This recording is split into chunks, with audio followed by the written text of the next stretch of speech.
This is Neeraj Sharma from Ekansh institute. Start करने जा रहे हैं आज प्रॉफिट और लॉस की क्लास। प्रॉफिट और लॉस बिल्कुल बेसिक से बता रहे हैं। इसमें फॉर्मूले तो बहुत बनते हैं, लेकिन हम जो क्वेश्चन करेंगे वो बिल्कुल कॉन्सेप्ट से करेंगे। आज बिल्कुल जीरो से स्टार्ट करने जा रहे हैं। प्रॉफिट और लॉस में आपको पता है कॉस्ट प्राइस जो होता है जिसपे कोई सामान खरीदा जाता है, जिसको हिंदी में क्रय मूल्य बोलते हैं। सेलिंग प्राइस विक्रय मूल्य होता है जिसपे बेचा जाता है। कॉस्ट प्राइस कम हो, कम में खरीदा, ज्यादा में बेचा तो प्रॉफिट हुआ, और कॉस्ट प्राइस ज्यादा हो, सेलिंग प्राइस कम हो तो लॉस हो जाता है। तो प्रॉफिट निकालने का फॉर्मूला है एसपी माइनस सीपी, या विक्रय मूल्य माइनस क्रय मूल्य। और हानि निकालने का फॉर्मूला है, लॉस निकालने का फॉर्मूला है सीपी माइनस एसपी, क्रय मूल्य माइनस विक्रय मूल्य। तो बेसिक से स्टार्ट करें। आज की क्लास में बस आपको ये याद रखना है, परसेंटेज प्रॉफिट और लॉस वाले जितने भी क्वेश्चन हैं उसमें आपको कॉस्ट प्राइस को 100 मानना है। हमेशा कॉस्ट प्राइस को 100 मान के सॉल्व करना है, क्योंकि परसेंटेज प्रॉफिट और लॉस हमेशा कॉस्ट प्राइस पे होता है। एग्जाम्पल के लिए देखें, जैसे मान लीजिए आपने कोई सामान 800 रुपए का खरीदा और 900 रुपए का बेच दिया, तो प्रॉफिट हो गया 100 का। ये प्रॉफिट किस पे हुआ है? 800 पर। इतने परसेंट प्रॉफिट हुआ। लेकिन मान लीजिए आपने कोई सामान खरीदा 500 रुपए का, 400 रुपए का बेच दिया, तो 100 रुपए का लॉस हो गया। और ये लॉस भी किस पे हुआ है? 500 रुपए पे। नीचे हमेशा क्रय मूल्य, नीचे हमेशा सीपी लिखते हैं। परसेंटेज प्रॉफिट और लॉस हमेशा कॉस्ट प्राइस पे होता है, आपको ये याद रखना है। फॉर्मूला नहीं बता रही है, क्योंकि फॉर्मूले इसमें बहुत बन जाते हैं। आप तो ये याद रखना है, परसेंटेज प्रॉफिट और लॉस हमेशा कॉस्ट प्राइस पे होता है।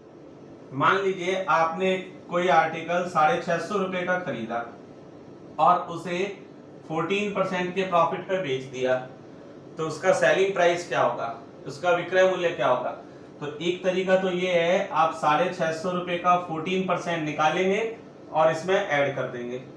या मान लीजिए आपने 650 का सामान खरीदा और 12% के लॉस पे बेच दिया, तो इसका एक तरीका तो ये है, 650 का 12% निकालेंगे और उसमें से माइनस कर देंगे। लेकिन इसको डायरेक्ट करने का तरीका ये है, आपको ये रट लेना है, परसेंटेज प्रॉफिट और लॉस के हर क्वेश्चन में आपको सीपी को, क्रय मूल्य को हमेशा 100 मानना है, क्योंकि परसेंटेज प्रॉफिट और लॉस हमेशा कॉस्ट प्राइस पे होता है। एग्जाम्पल के लिए, जैसे आपने कोई सामान 650 रुपए का खरीदा और 14% के प्रॉफिट पे बेच दिया, तो उसका सेलिंग प्राइस निकालना है। तो आप ये माने कि 100 रुपए का सामान खरीदा और प्रॉफिट हो गया आपको 14%, तो उसका जो विक्रय मूल्य होगा, सेलिंग प्राइस होगा, वो हो जाएगा 114। तो अब इसमें आपको कुछ भी प्लस माइनस नहीं करना। 650 रुपए का सामान खरीदा तो 650 है कॉस्ट प्राइस, क्रय मूल्य 100 के बराबर, और बेचने वाली कॉस्ट है 114। इससे डायरेक्ट इसका सेलिंग प्राइस आ जाएगा। तो इससे रिलेटेड बेसिक से कुछ क्वेश्चन स्टार्ट करते हैं। अब इसमें लिखा हुआ है, कोई भी एक आर्टिकल है, उसे 850 रुपए में खरीदा, खरीदने वाली कॉस्ट यानी क्रय मूल्य आपको 850 दिया हुआ है, और 18% के प्रॉफिट पे बेच दिया, तो उसका सेलिंग प्राइस क्या होगा? तो आपको बताया है कॉस्ट प्राइस को आपको 100 मानना है, क्रय मूल्य को 100 रुपए मानना है। 100 रुपए का सामान है, 18% का लाभ हो जाए, तो बेचने वाली कॉस्ट हो जाएगी उसकी 180। तो यहाँ आपको कॉस्ट प्राइस दिया हुआ है 850 रुपए, वो है 100 के बराबर, और बेचने वाली कॉस्ट के लिए ऊपर 118 लिख देंगे। यदि आपको क्रय मूल्य दिया हुआ है, कॉस्ट प्राइस दिया हुआ है, तो 100 नीचे आएगा, और कॉस्ट प्राइस पूछा है तो 100 ऊपर आएगा, ये याद रखना है। 0 से 0 कैंसिल, 5 का डबल, और ये आ जाएगा 17। 2 से 59 आ गया, 17 को 9 से इंटू किया 153, 15 कैरी, 15 हासिल, 85 और 15,100। तो इसका जो सेलिंग प्राइस आ गया वो 100 ये आ गया 1000। या तो आप 850 का 18% निकाल के इसमें ऐड करें, ये 850 का डायरेक्ट आप 118% निकाल दें। नेक्स्ट क्वेश्चन करते हैं। अब इसमें कोई भी एक आर्टिकल है, उसे 450 रुपए में खरीदा और इस बार उसे 14% के लॉस पे बेच दिया, तो उसका सेलिंग प्राइस कितना है? तो एक तरीका तो ये है, 450 में खरीदा और 14% का लॉस हो गया, तो आप 450 का 14% निकाल के इसमें से माइनस कर दें। लेकिन डायरेक्ट करना है, 100 रुपए में सामान खरीदा, लॉस आपको हो गया 14%, तो 100 रुपए का सामान 14% के लॉस के बाद 86 में बिकेगा। लॉस है तो 100 में से माइनस कर दिया, वही आपको 450 कॉस्ट प्राइस दिया हुआ है 100 के बराबर, और बेचने वाली कॉस्ट आपसे पूछी है तो 86 ऊपर लिख दिया। सॉल्व किया, 5 का डबल और ये 9, 2 से इसको कैंसिल किया 43, 9 को 3 से किया 27, 36 और 2 38, 387 में बिक जाएगा। ये कॉस्ट प्राइस दिया हुआ है तो नीचे हमेशा 100 आएगा, प्रॉफिट हुआ है तो ऊपर 100 में प्लस करके लिख देंगे, और लॉस हुआ है तो 100 में माइनस करके लिख देंगे। नेक्स्ट, अब पहले वाले दोनों क्वेश्चन में आपको कॉस्ट प्राइस दिया हुआ था और सेलिंग प्राइस पूछा था। इस वाले क्वेश्चन में आपको सेलिंग प्राइस दिया हुआ है, किसी भी आर्टिकल को 805 रुपए में बेच दिया और 15% का प्रॉफिट हो गया, तो आपको ये बताना है उसे खरीदा कितने में होगा। आपको बताया हमेशा खरीदने वाली कॉस्ट को 100 मानना है। 100 रुपए में कोई सामान खरीदा, 15% का प्रॉफिट हो गया, तो बिकेगा वो 115 में। तो यहाँ आपको 805 रुपए दिया हुआ है इस बार, लेकिन इस बार ये नोटिस करें 805 है वो सेलिंग प्राइस है, 805 है वो 115 के बराबर है, और खरीदने वाली कॉस्ट पूछा है तो ऊपर 100। जो चीज पूछी है हमेशा उसको ऊपर लिखते हैं और जो गिवन है उसके बराबर नंबर नीचे लिखते हैं। आपको 115 सेलिंग प्राइस दिया हुआ है, यदि सेलिंग प्राइस 115 है तो कॉस्ट प्राइस है 100। इसका लॉजिक देखो क्या है, यदि विक्रय मूल्य 115 है तो क्रय मूल्य है 100, और विक्रय मूल्य 1 है तो कॉस्ट प्राइस है 100/1, और सेलिंग प्राइस यदि 805 है तो कॉस्ट प्राइस है 100/115 इंटू 805। इसी का ही डायरेक्ट मेथड है ये। 5 से कैंसिल किया 23, 3 अप, तो 700 रुपए में उसे खरीदा था। 700 में कोई सामान खरीदे और 805 रुपए में उसे बेच दें तो 15% का प्रॉफिट हो जाएगा। देखें 700 का 10% 70, 5% 35, तो 15% हो गया 70 प्लस 35 105। इससे 105 रुपए ज्यादा में बिकेगा तो 805 रुपए में बिक जाएगा। नेक्स्ट क्वेश्चन ट्राई करें। अब इसमें लिखा हुआ है कोई भी एक आर्टिकल है उसे 1080 रुपए में बेच दिया, 10% का लॉस हो गया, तो उसे खरीदा कितने में होगा? तो 10% लॉस का मतलब है इस बार 100 रुपए का जो सामान है वो 10 लॉस के बाद 90 में बेच दिया। आपको 1080 दिया हुआ है, ये बेचने वाली कॉस्ट है 90 के बराबर, खरीदने वाली कॉस्ट ऊपर 100, 0 से 0 कैंसिल, ये आ गया 1200 रुपए में खरीदा होगा। तो ये आपको 4 क्वेश्चन कराए हैं, 2 में आपको कॉस्ट प्राइस दिया हुआ था, सेलिंग प्राइस पूछा था, और लास्ट वाले दोनों में आपको सेलिंग प्राइस दिया हुआ है, कॉस्ट प्राइस पूछा। तो ये प्रॉफिट और लॉस आपको बिल्कुल बेसिक से करा रहे हैं। नेक्स्ट क्वेश्चन ट्राई करते हैं। इसमें लिखा है कोई भी एक आर्टिकल है उसे 450 रुपए में बेच दिया, 20% का लॉस हो गया, उसे कितने रुपए में बेचें कि 20% का प्रॉफिट हो?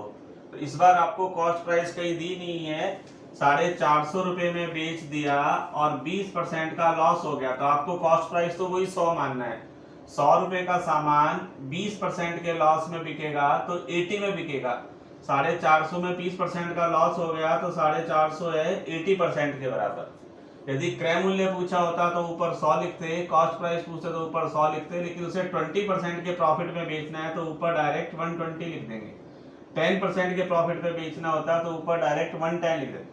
लेकिन ये ध्यान रखना है 450 वो वाली कॉस्ट है जिसपे 20% का लॉस हो गया, यानी 450 है 80% के बराबर। इसको सॉल्व किया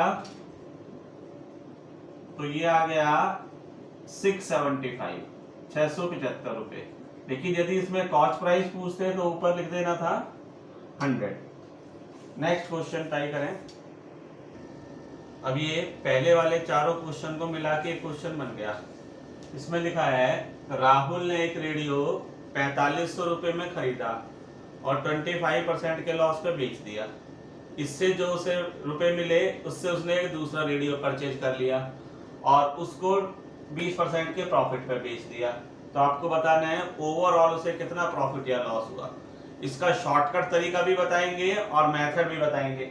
अब यहाँ सबसे पहले उसने 4500 रुपए में एक रेडियो खरीदा, तो कॉस्ट प्राइस है 4500 100 के बराबर, और उसे 25% के लॉस में बेच दिया। तो 100 रुपए का सामान 25% के लॉस में बिकेगा 75।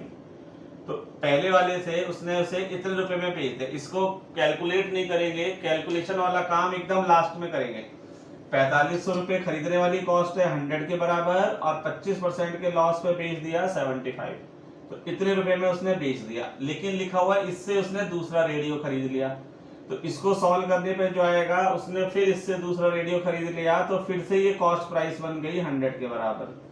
लेकिन इस बार क्या किया उसने, 20% के प्रॉफिट पे बेचा, 120 में बेच दिया। तो लास्ट में उसका आर्टिकल इतने में बेचा है। अब इसको कंपैरिजन कर लेंगे, जो आएगा जितने उसने 4500 रुपए से, तो पता चल जाएगा आपको ओवरऑल प्रॉफिट या लॉस हुआ। 25 से ये 3 बार कैंसिल हो गया, ये 4 टाइम्स, ये 2 से 5 और ये 6, 5 से इसको किया 900, 2 से और इधर 3 आ गया, और ये 2 से किया 450। तो 9 को 4 से करोगे तो 0, 9 को 5 से किया 45, 36 और 4 40। तो शुरुआत में उसने जो सामान 4500 रुपए में खरीदा था, उसकी पॉकेट से 4500 रुपए खर्च हुए, लास्ट में बेच रहा है वो 4050 में। तो 4500 का सामान 4050 में बिकता है, तो ओवरऑल उसे लॉस हो गया। और कितने रुपए का लॉस हो गया, 450 रुपए का। तो ये वाला जो मेथड है, ये तो आपको जैसे जैसे दिया हुआ है वैसे वैसे सॉल्व कर दिया। अब इसको देखो बिल्कुल शॉर्ट में एक लाइन में कैसे करेंगे। परसेंटेज में बात चल रही है, एक रेडियो खरीदा उसने 4500 में और 10% और 25% के लॉस पे बेच दिया। ये मान लेते हैं कोई भी आर्टिकल उसने 100 रुपए में खरीदा, 25% के लॉस में बेचेंगे तो कितने में बिकना है, 75 में। 100 रुपए में उसने शुरू में परचेज किया और 25% के लॉस पे 75 में बेच दिया। इससे उसने दूसरा परचेज किया रेडियो और उसे 20% के प्रॉफिट पे बेचा। तो इससे उसने दूसरा रेडियो परचेज कर दिया 75 से, और इस पे उसे 20% का प्रॉफिट हुआ। तो जो 20% का प्रॉफिट होगा वो 75 पे होगा।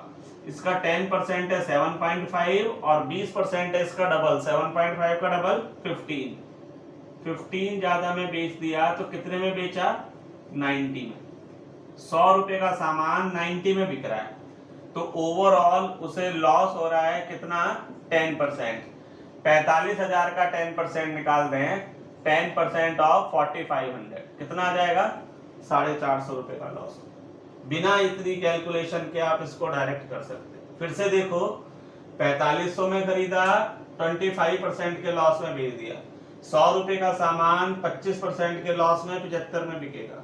75 में उसने दूसरा परचेज कर लिया, अब फिर से ये क्रय मूल्य बन गया, और 75 रुपए के सामान को 20% के प्रॉफिट पे बेचना है। तो इसमें 20 ऐड मत कर देना, इसका 20% निकालना है। इसका 10% है 10% निकालने के लिए लास्ट से एक पहले पॉइंट लगा देते हैं। इसका 10% है 7.5 और 10% का डबल 20%, 7.5 का डबल 15 ज्यादा में बेच दिया 90 में। तो ओवरऑल कंपैरिजन करेंगे, 100 रुपए का सामान 90 में बिक रहा है, तो ओवरऑल उसे 10% का लॉस हो रहा है।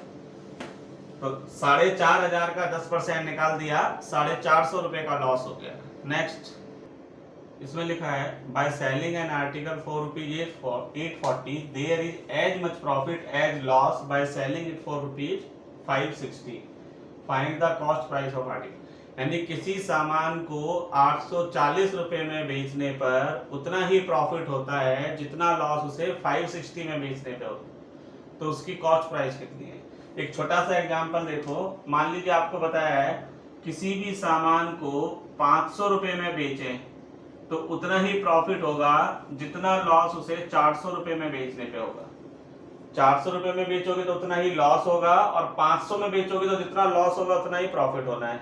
तो उसकी कॉस्ट प्राइस कितनी, उसका क्रय मूल्य क्या है। तो उसका जो क्रय मूल्य है वो इन दोनों के बिल्कुल बीच में है, 500 और 400 के, और 500 और 400 के बिल्कुल बीच में क्या आएगा 450। अब इसको आप ऐसे समझें, 450 का सामान है 500 में बिक गया तो 50 रुपए का प्रॉफिट हो गया, और 450 का सामान 400 में बिका तो 50 रुपए का लॉस हो गया। तो कॉस्ट प्राइस कहाँ है, इन दोनों के बिल्कुल बीच में। और बिल्कुल बीच वाला नंबर जब निकालना होता है तो दोनों को प्लस करके उसका हाफ कर दो। 500 प्लस 400 900, और 900 का आधा 550 400। वही मेथड इसमें 840 में बेचा तो उतना ही प्रॉफिट हुआ जितना लॉस उसे 560 में। तो इन दोनों को प्लस करें, 840 प्लस 560, और जो भी आ जाएगा उसका आधा कर देंगे। तो ये आ जाता है 1400, और 1400 का आधा कर दिया 700। 700 रुपए का सामान है। अब आप यहाँ देखो, 700 का सामान 840 में बेच दिया, 140 का प्रॉफिट हो गया, और 700 का सामान 560 में बेच दिया तो 140 का लॉस हो गया। तो उसकी कॉस्ट प्राइस निकालने के लिए दोनों को प्लस करके उसका हाफ कर दिया। डिटेल में इसको सॉल्व करना चाहते हो तो आपको याद रखना है, प्रॉफिट का फॉर्मूला जो होता है, लाभ निकालने का फॉर्मूला होता है, वो होता है selling price minus cost price, और लॉस निकालने का फॉर्मूला होता है क्रय मूल्य माइनस विक्रय मूल्य, cost price minus selling price. तो उसका क्रय मूल्य x मान लो, मान लीजिए कॉस्ट प्राइस है वो x है, CP है वो x है, तो x का सामान 840 में बिका तो प्रॉफिट कितना होगा, प्रॉफिट का फॉर्मूला लगा दिया selling price minus cost price, विक्रय मूल्य माइनस क्रय मूल्य, कितने रुपए का प्रॉफिट हो गया। और x का सामान 560 में बिकेगा तो लॉस कितना होगा, लॉस के लिए क्रय मूल्य माइनस विक्रय मूल्य। तो जितना प्रॉफिट हुआ है उतना ही लॉस, दोनों को इक्वल कर दिया। 560 को इधर ले आओ तो प्लस हो जाएगा 840 प्लस 560, माइनस का x उधर जाके प्लस हो जाएगा 2x, और x की वैल्यू निकालनी है तो ये 2 नीचे आ जाएगा, यही वाली लाइन बन जाएगी। तो यही आंसर आ जाएगा इसका। इन दोनों को प्लस किया और 2 से डिवाइड कर दिया 700। Next question. अब इसमें लिखा है कोई भी एक आर्टिकल है, उसको यदि 10% लॉस की जगह 5% प्रॉफिट पे बेचे तो एक शॉपकीपर को 180 रुपए ज्यादा मिलते हैं, तो उसकी कॉस्ट प्राइस कितनी है। बिल्कुल आज बेसिक क्वेश्चन करा रहे हैं आपको। कोई भी आर्टिकल है, कॉस्ट प्राइस 100 मान लें, 10% लॉस में बिकेगा तो 90 में, और 5% प्रॉफिट में बिकेगा तो 105 में। 90 की जगह 105 में बेच रहे हैं, तो यहाँ देखें कितने रुपए ज्यादा मिल रहे हैं। 90 की जगह 105 में बिक रहा है तो 15% अधिक मिल रहा है, और वैसे उसे ज्यादा मिल रहा है 180। तो ये जो 180 है ये 15% के बराबर है। कॉस्ट प्राइस के लिए ऊपर 100 लिख दी, 5 से कैंसिल कर दिया या 15 से डायरेक्ट कैंसिल कर दिया, तो उसकी जो कॉस्ट प्राइस आ गई 1200। अब 1200 का सामान है, यदि उसे 10% लॉस की जगह 5% प्रॉफिट में बेचे हैं तो 180 रुपए ज्यादा मिलेंगे। देखो वेरीफाई करते हैं, 1200 का सामान है, यदि 10% लॉस में बेचे तो 1200 का 10% होता है 120। 120 लॉस में बेचे हैं तो कितने में बिकेगा, 1080 रुपए में। लेकिन उसे 10% लॉस में ना बेच के 5% प्रॉफिट में बेचते हैं। इसका 5% 10% है 120, 5% है 60। यदि इसे 60 रुपए ज्यादा में बेचे, कितने में बेचे, 1260 में, तो देखो ये 180 रुपए ज्यादा मिल रहे हैं। इन दोनों का जो डिफरेंस है वो 180 है। तो यहाँ एक लॉस या एक प्रॉफिट है, तो इन दोनों का डिफरेंस निकालने के लिए इन दोनों को प्लस कर देते हैं। मान लीजिए किसी भी सामान को 10% प्रॉफिट की जगह 15% प्रॉफिट पे बेचा जाए, तो दोनों का जो डिफरेंस है वो 5% आएगा। किसी भी आर्टिकल को 20% लॉस की जगह 5% लॉस में बेचे, दोनों लॉस हैं, तो दोनों का डिफरेंस आएगा 20 और 5 का 15। लेकिन मान लीजिए किसी भी आर्टिकल को 10% लॉस की जगह 10% प्रॉफिट पे बेचे, तो दोनों का जो डिफरेंस आएगा वो 20% का आएगा। 5% लॉस की जगह 10% प्रॉफिट पे बेचे, तो दोनों का जो डिफरेंस आएगा वो 15% का आएगा। तो यहाँ 10% लॉस की जगह यदि 5% प्रॉफिट पे बेचे, तो इन दोनों का जो डिफरेंस आएगा तो कितना आना है, 15% ज्यादा मिल रहा है, 90 की जगह 105। और यहाँ इन दोनों का डिफरेंस निकालने के लिए दोनों को ऐड कर दिया। Next question. तो इसमें लिखा है 1 रुपए में 6 की दर से कुछ पेंसिल खरीदी जाती हैं। Some pencil are bought at 6 for ₹1 और 20% के प्रॉफिट पे बेचना है, तो 1 रुपए की कितनी पेंसिल बेचनी होगी। तो इस तरह के क्वेश्चन को करने का आसान तरीका ये है, यहाँ आपको 6 से मतलब नहीं है, 6 तो क्वांटिटी है, प्रॉफिट और लॉस होता है रुपीज पे। तो इस तरह के क्वेश्चन में आपको हमेशा एक आर्टिकल की कॉस्ट निकालनी है। यहाँ लिखा है 6 पेंसिल्स खरीदी, 6 पेंसिल कितने में खरीदी है, 1 रुपए में। तो एक पेंसिल कितने की खरीदी होगी, 1/6। तो हमेशा आपको ये रट लें, हमेशा एक आर्टिकल की आपको कॉस्ट निकालनी है। एक पेंसिल खरीदी है 1/6 की, तो ये ऊपर वाले तो रुपए हैं और ये क्वांटिटी है। 1 रुपए में 6 खरीदी और ये खरीदने वाली कॉस्ट है, तो ये है 100 के बराबर। 20% के प्रॉफिट पे बेचना है तो ऊपर डायरेक्ट 120 लिख देंगे।